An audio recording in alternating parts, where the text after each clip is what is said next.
All right, let's talk about one of the wildest, most complicated times in American history, the early 19th century. This was a period of absolutely explosive growth, full of incredible world-changing inventions.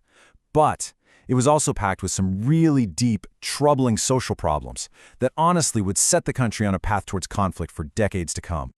This question is at the heart of everything we're going to talk about.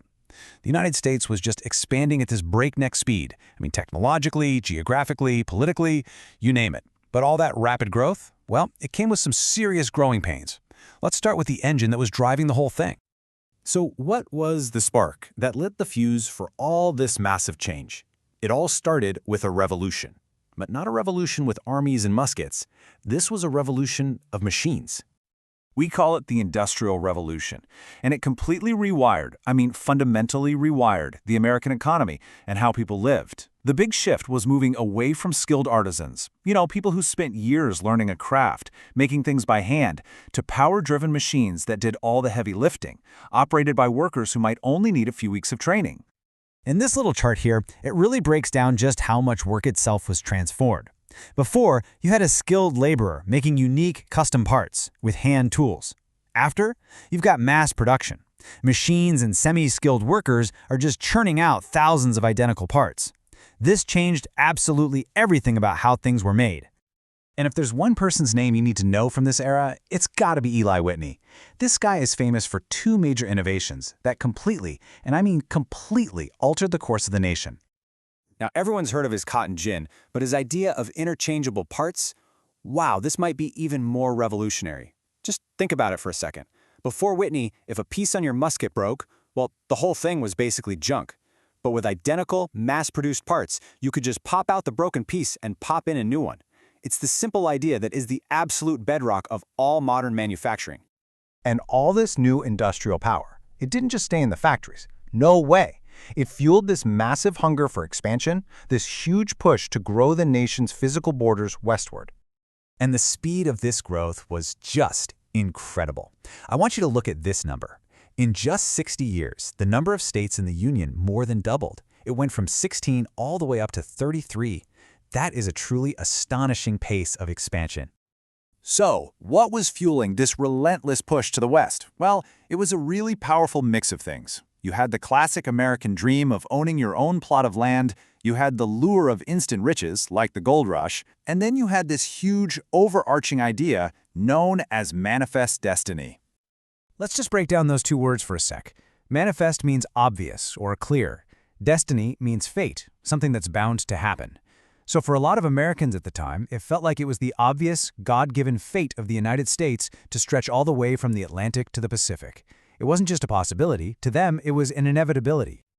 Okay, but here's where all those contradictions of the era really start to snap into focus. This amazing progress, this destiny, it came at a truly staggering human cost. This quote perfectly captures the great tragic paradox of Eli Whitney's other invention, the cotton gin. See, the gin made processing cotton unbelievably efficient, which made growing it super profitable. But that huge profitability created an insatiable demand for more cotton, which in turn created a massive, horrifying demand for more enslaved labor to plant and pick it. A labor-saving device ended up expanding slavery on a scale never seen before. And that idea of manifest destiny, it had its own dark side too. The belief that it was America's destiny to expand was very often used as a justification for the brutal removal of Native American populations from their lands and for the conquest of territory that belonged to Mexico. It was progress for some, for sure, but it was built on the suffering of many others.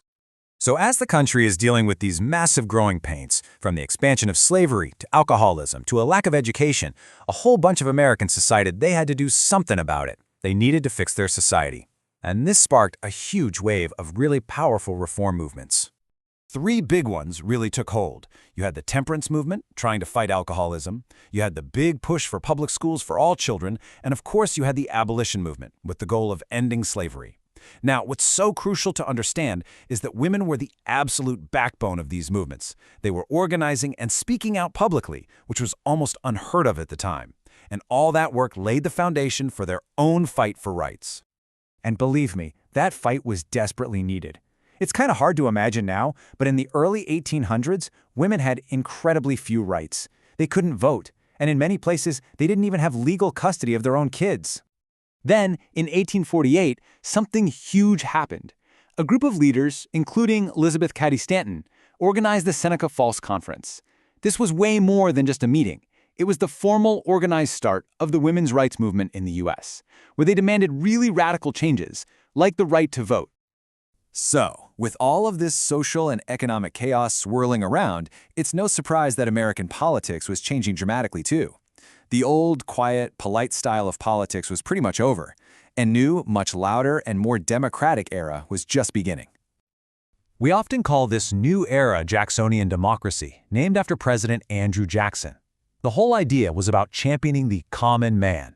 It meant expanding voting rights to all adult white males, not just the wealthy landowners, and building a much stronger, much more powerful presidency.